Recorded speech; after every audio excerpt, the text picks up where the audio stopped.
Bienvenue à toutes dans notre émission carémentfemme.com.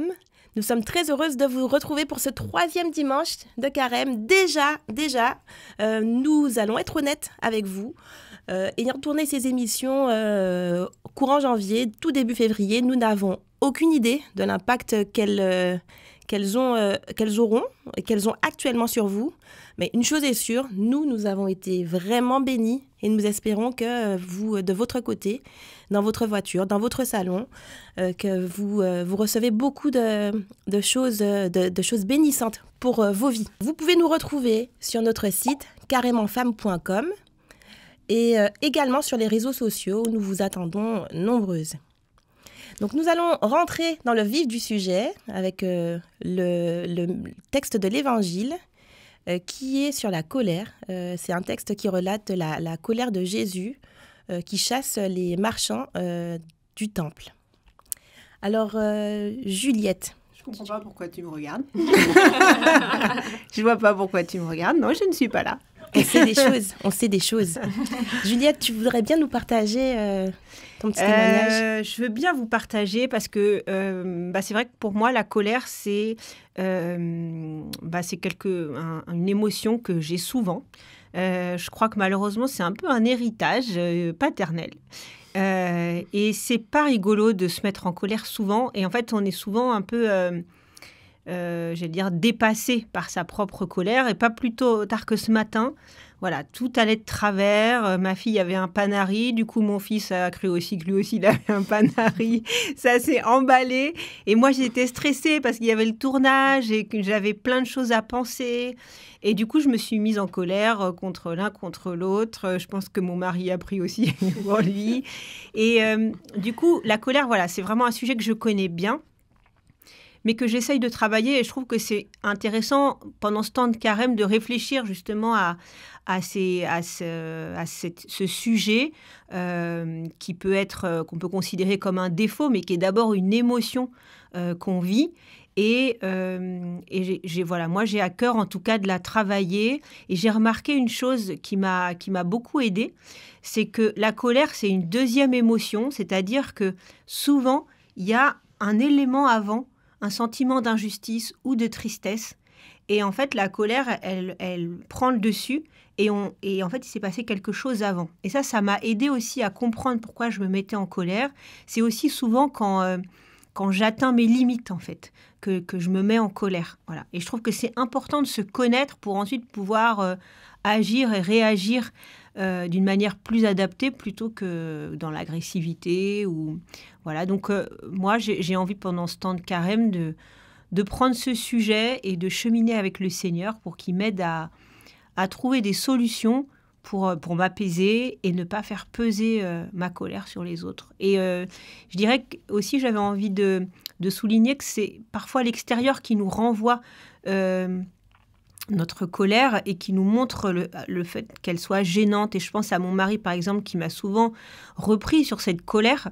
Et comme moi, j'avais l'impression d'être dans mon bon droit, j'étais pas contente qu'il me reprenne. Et en fait, il a raison parce qu'il m'a permis de voir qu'il y avait... j'étais pas ajustée. Voilà, il m'a permis de vraiment prendre conscience. Alors qu'avant, je pensais que finalement, la colère, c'était normal, on me mettait à bout, hop, clac, ça part. Non, en fait, voilà, c'est un sujet qu'il faut que je retravaille. Voilà. Merci beaucoup, Juliette. Lucie, toi aussi, tu avais quelque chose à nous partager sur le sujet? Oui, c'est intéressant parce que souvent, je trouve qu'on a peur des gens qui sont en colère, ou on a peur de nous-mêmes quand on est en colère aussi. Mais je trouve que c'est parce qu'on a peur que ça se transforme en agression. Et pour moi, c'est deux choses distinctes. Parce que Jésus, il est en colère. Mais il n'est pas agressif dans le sens qu'il veut faire mal aux gens autour de lui. Par contre, il reste en colère. On va voir dans l'Évangile, il ne sort pas derrière le temple en train de prendre des bons souffles pour supprimer sa colère. Non, il rentre dans le temple, il renverse les tables. Il met les affaires des gens par terre. Et pour moi, c'est assez puissant parce que la colère, dans le côté positif, si on peut dire, ça nous donne de l'énergie. Et c'est une énergie, c'est un moteur pour changer ensuite les choses, les injustices autour de nous. si on peut faire confiance en nous-mêmes, en fait. Et comme Juliette dit, il y a beaucoup de travail pour ne pas rentrer dans cette agression, en fait, mais vraiment de utiliser cette colère, cette énergie pour changer les choses pour les bonnes. Et maintenant, nous allons passer à la lecture de ce passage de l'évangile de Jean, où on voit Jésus dans une saine colère, et on peut voir comment on peut s'inspirer de la façon dont il a réagi. Nous voulons juste vous rassurer sur les versions de la Bible dans lesquelles vous allez lire. Nous utilisons la version du site aelf.org, mais vous êtes libre d'utiliser chacune vos versions. Elles sont riches aussi d'ajouts qui peuvent éclairer.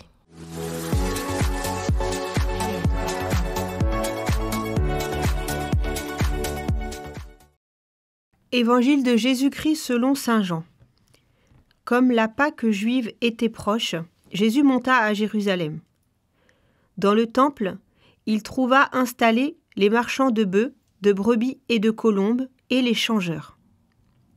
Il fit un fouet avec des cordes et les chassa tous du temple, ainsi que les brebis et les bœufs. Il jeta par terre la monnaie des changeurs et renversa leur comptoir, et dit aux marchands de colombes : « Enlevez cela d'ici. Cessez de faire de la maison de mon Père une maison de commerce. » Ses disciples se rappelèrent qu'il est écrit « L'amour de ta maison fera mon tourment. » Des Juifs l'interpellèrent « Quel signe peux-tu nous donner pour agir ainsi ?» Jésus leur répondit « Détruisez ce sanctuaire et en 3 jours je le relèverai. » Les Juifs lui répliquèrent « Il a fallu 46 ans pour bâtir ce sanctuaire, et toi, en 3 jours, tu le relèverais ?» Mais lui parlait du sanctuaire de son corps. Aussi, quand il se réveilla d'entre les morts, ses disciples se rappelèrent qu'il avait dit cela. Ils crurent à l'Écriture et à la parole que Jésus avait dite. Pendant qu'il était à Jérusalem pour la fête de Pâques, beaucoup crurent en son nom, à la vue des signes qu'il accomplissait. Jésus, lui, ne se fiait pas à eux parce qu'il les connaissait tous et n'avait besoin d'aucun témoignage sur l'homme. Lui-même, en effet, connaissait ce qu'il y a dans l'homme.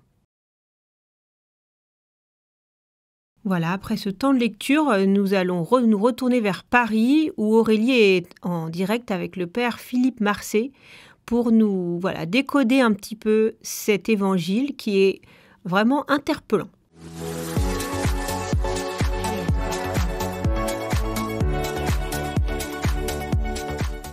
Bonjour à chacune et bonjour Père Philippe.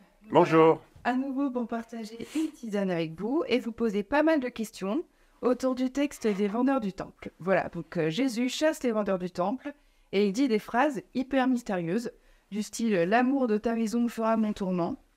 Voilà, alors nous on comprend pas. Alors est-ce que vous auriez un éclairage à nous donner là-dessus? Et ensuite Jésus parle du sanctuaire de son corps. Ça aussi peut-être si vous avez une explication pour qu'on comprenne bien. Et enfin, la question un peu subsidiaire que nous nous sommes posée, c'est que, bon, alors moi, absolument jamais, mais souvent, les mamans, on se met en colère. Bon, allez, j'avoue, moi aussi. Et parfois, j'ai entendu des gens justifier leur colère ou l'excuser en s'appuyant sur ce texte. Et du coup, on voudrait vraiment un éclairage sur le sens de cette colère de Jésus, qui n'apparaît pas dans n'importe quel contexte, mais est-ce qu'on peut justifier notre propre colère avec celle de Jésus? Alors peut-être que oui. Ça serait bien, hein? Ok.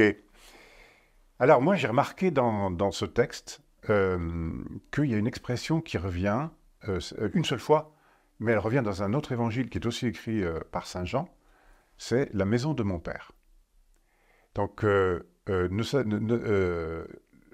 faites pas de la maison de mon Père une maison de brigands.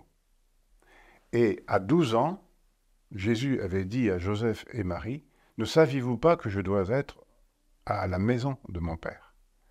Et donc, nous, on fait un rapprochement entre les deux. Et de la même manière que on pourrait penser qu'à 12 ans, Jésus a fait une fugue, alors qu'en fait, il est en train de faire une révélation sur le fait qu'il sait qu'il est dans la maison de son Père, et il le dit à son Père Joseph. De la même manière, on pourrait justifier ou penser qu'ici, il fait une colère, et donc ça nous autorise à être en colère. Eh bien donc, Jésus, en fait, l'enjeu n'est pas du tout effectivement là.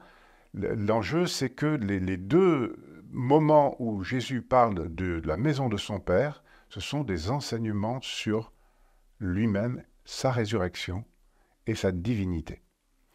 Il passe 3 jours avant d'être retrouvé par Joseph et Marie. Et ces 3 jours, il les passe au temple, donc avec son Père. Quand il sera 3 jours, vendredi, samedi, dimanche, dans la maison de la mort avant de retrouver la vie. Et là, il va chasser les marchands du temple, mais pour une raison qui est de fait business, commercial. C'est comme si on avait fait je sais pas, il y avait trop d'argent qui circulait et qu'on ne savait même plus pourquoi on venait, quoi. Donc il est furieux contre cela, mais il va parler en retour donc de la maison de son Père qui est son corps, le sanctuaire de son corps. Et c'est incroyable, parce que comment on peut comprendre un corps comme un sanctuaire. Donc il va falloir aussi, à nouveau là, comme la semaine dernière, qu'on entende que Jésus parle de son corps à lui, mais qu'il faut attendre sa mort et sa résurrection, et pour nous singulièrement en plus le jeudi saint, le jour où il dit « Ceci est mon corps », pour comprendre de quel corps il parle. Et donc, on ne peut pas comprendre cet événement dit colérique sans le mystère de Pâques.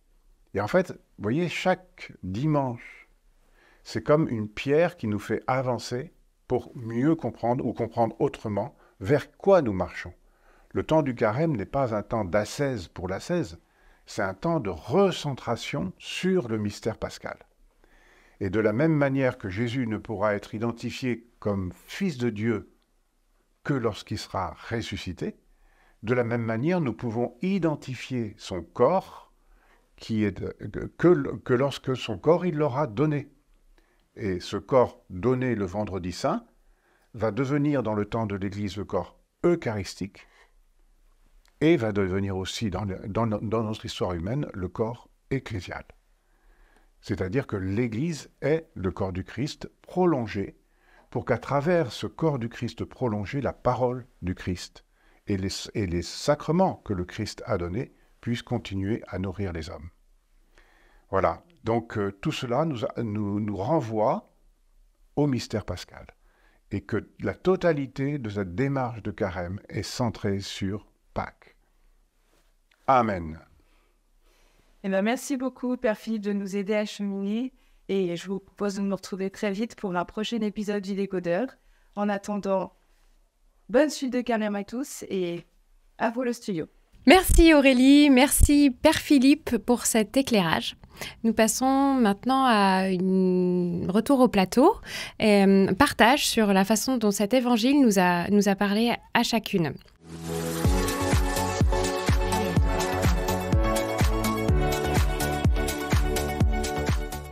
Donc, comme vous l'avez certainement compris, en nous suivant depuis quelques dimanches et également en participant peut-être au temps de prière le jeudi soir, ce temps de partage-là que nous vous proposons donc, est une façon sensible de nous mettre à l'écoute de l'Évangile.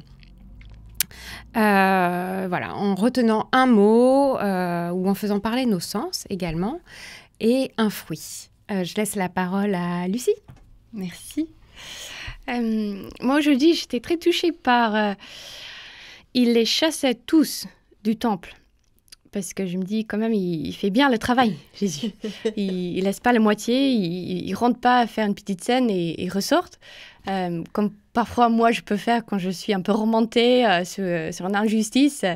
En fait, lui, il est vraiment efficace dans sa colère, qui est une colère saine, en fait. Et qui ils sortent tous du temple, en fait. Merci Lucie. Myriam, je te laisse poursuivre.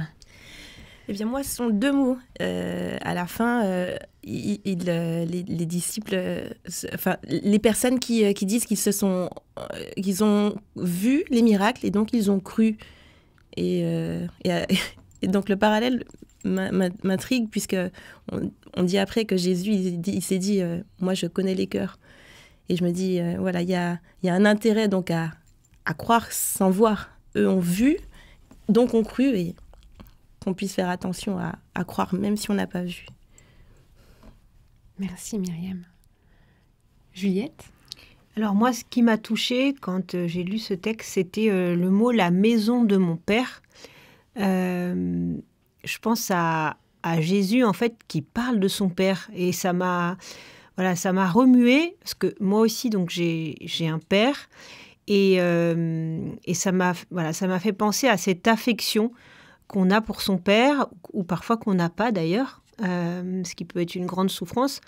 Et en fait, ce qui m'a semblé, enfin ce qui m'a touchée, c'est le fait que pour Jésus, son père, c'est son origine.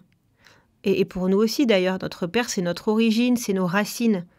Et du coup, cette maison de son père, pour Jésus, c'est le lieu sacré. Sacré, et ça m'a fait penser à cette notion d'origine, d'où on tient notre vie en fait. Voilà, le Père, c'est le lieu d'où on tient notre vie. Et j'aime beaucoup dans ce texte la notion de sacré. Je ne sais pas pourquoi elle me touche particulièrement. Je trouve qu'aujourd'hui, il n'y a plus trop de sens du sacré en fait. Même dans la foi catholique, en tout cas, on a de plus en plus tendance à enlever beaucoup de ce qui fait penser au sacré. Et je vois chez les enfants, moi je n'ai pas d'avis forcément sur le sujet, mais je vois chez les enfants, ils sont très sensibles à la notion du sacré. Et voilà, et donc c'est un sujet qui me parle. Voilà. Merci Juliette. Pour ma part, moi, j'ai vraiment été abasourdie en écoutant cet évangile par le bruit que cela fait. Tous ces animaux, déjà, qui sont dans le temple, on imagine déjà le bruit de leur présence. Jésus qui arrive, qui prend une corde, qui fait claquer son fouet, la monnaie qui tombe au sol, la colère de Jésus. J'ai vraiment été submergée par ce bruit, en fait, dans l'évangile. Et qui contraste énormément avec ce qu'on pouvait, sur lequel on vous a interpellé les dimanches précédents, à essayer de faire silence. Voilà, donc j'ai été remuée par ce bruit. Et qu'est-ce qu'on garde de ce temps de partage, Lucie? Est-ce qu'il y a un fruit, quelque chose que tu veux partager avec nous? Déjà, ça m'a travaillé sur cette idée de la colère. Je trouve que c'est toujours une bonne chose d'être dans une attitude de discernement dans ma vie, à les moments de colère surtout. Peut-être je vais peut-être faire une relecture de les moments où j'étais vraiment en colère et voir en fait, essayer de voir un peu l'origine et voir si c'est quelque chose qui vient de moi, qui montre quelque chose, un travail en moi. Ou si c'est quelque chose qui vient de quelque chose de plus sain et qu'est-ce que je peux faire avec ça. Donc voilà, je vais faire ma petite relecture. Myriam? Eh bien, moi j'ai été touchée par l'idée de la colère qui ne blesse pas, comme ce que tu as dit tout à l'heure dans ton partage, une colère qui n'agresse pas. Eh bien, je me dis qu'il y a du boulot, hein. Le Seigneur est fidèle, il nous aime et il m'aidera, mais voilà, une colère qui ne blesse pas, mais qui va plutôt dans l'idée d'agir et d'agir pour le meilleur, comme ce que Jésus a démontré. Je me dis que c'est pas quelque chose de très courant, en fait, et c'est inspirant. Merci Myriam. Juliette? Ce que je garde, quand tu as parlé du bruit, Éléonore, j'ai pensé à cette notion d'incarnation de Jésus. Et puis en préparant les émissions, je me disais, est-ce que Jésus, il a adapté son langage? Je ne sais pas pourquoi je pense à ça, mais en fait, là, on parle du bruit qu'il a fait, donc on pense qu'il est humain, en fait. Il faut imaginer que Jésus, il avait une voix, un timbre de voix.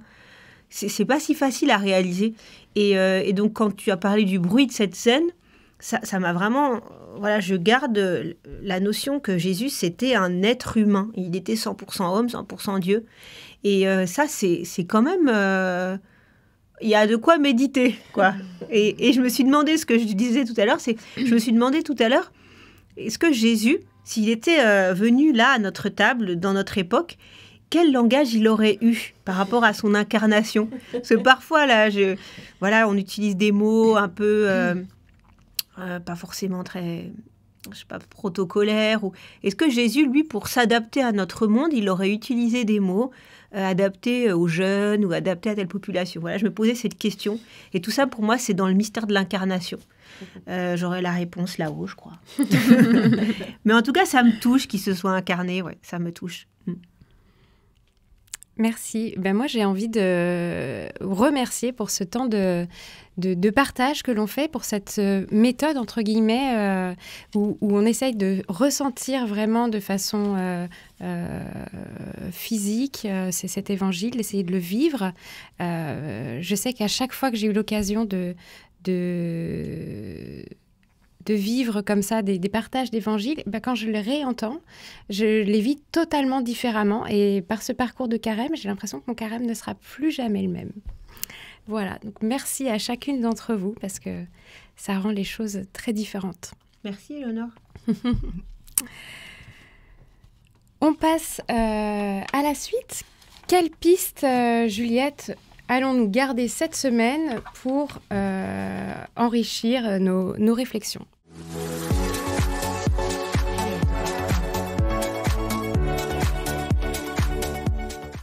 Alors, cette semaine, avec toutes ces questions, il y a des choses qu'on avait préparées. Et puis, à vous entendre, mesdames, j'ai envie de modifier un petit peu ce qu'on a préparé.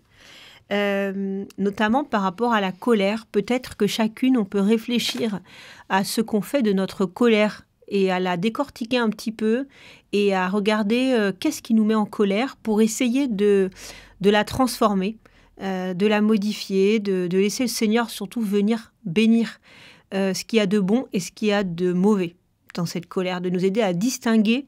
Lucie a bien fait la distinction entre la colère qui venait de l'injustice et l'agressivité qui pouvait débarquer juste après.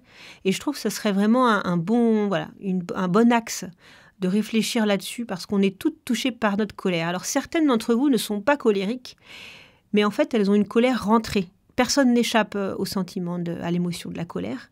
Et donc, celles qui pensent ne pas être colériques, je vous invite à réfléchir à ce qui intérieurement, ce que vous pouvez ruminer, parce que ces ruminations, souvent, elles viennent de la colère, et personne autour de vous ne le sait, mais vous vivez intérieurement des ruminations. Donc voilà, je pense que personne n'y échappe. Ça serait la première piste à laquelle réfléchir. Et puis, il y a une deuxième piste, c'est comment j'habite ma maison. Voilà. Est-ce que ma maison est un endroit sacré? Est-ce que les gens que je fais venir, ils se sentent bien dans cette maison? Est-ce que si j'habite seule, est-ce que moi, je m'y sens bien?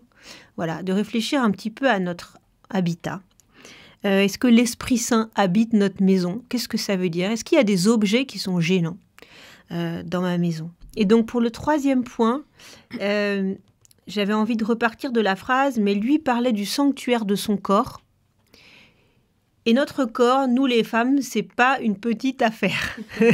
C'est même parfois le gros sujet pour certaines. La question de notre beauté et aussi des aspérités de notre corps, de la maladie, de nos complexes. Voilà, il y a tout un dossier énorme qu'on peut ouvrir certaines avec notre corps. Rares sont celles qui sont tout à fait à l'aise dans leur corps. Et puis en fonction des âges de la vie aussi, on évolue dans son rapport au corps. Et donc on voulait vous proposer un petit peu de réfléchir à qu'est-ce que ça signifie que mon corps est le temple de l'esprit. Voilà.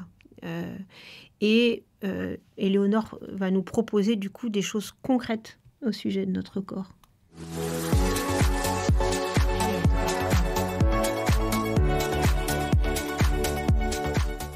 Donc effectivement, comme tu le dis Juliette, pour cette partie concrète, on voulait vous proposer une réflexion sur votre corps. Saint Paul écrit dans les lettres aux Corinthiens, première lettre aux Corinthiens, « Ne le savez-vous pas, votre corps est un sanctuaire de l'Esprit Saint ». Voilà, ça fait écho à la parole que Juliette a recitée aussi de l'évangile de ce jour. Nous voulons donc vous inviter à aimer ce corps que Dieu vous a donné et à vous rendre compte combien vous êtes une merveille. Pour ça, on vous propose un petit geste concret à l'aide, par exemple, d'un petit post-it. On vous invite à écrire une parole bienveillante à votre égard et à la poser sur votre miroir, comme ça, tous les jours, quand vous vous maquillez, démaquillez, brossez les dents, coiffez, bon, peu importe, vous verrez cette parole bienveillante. On veut vraiment vous inviter à avoir une bonne estime de ce corps. C'est un cadeau du ciel. Donc, accueillez-le avec gratitude. Et voilà, on peut vous proposer, par exemple, de noter « Tu as du prix à mes yeux et je t'aime », comme on peut lire dans Isaïe. Mais ça peut aussi être quelque chose de très personnel, comme disait Juliette, un défaut, quelque chose que vous détestez en vous, et vous dire combien ce défaut est beau, combien vos rides sont belles. Voilà, vous essayez d'accueillir cette personne en reconnaissant que c'est un cadeau du ciel. Lucie, je te repasse la parole pour finir notre émission de ce jour. Merci. Eh bien, on a de plus en plus de choses de mettre en pratique.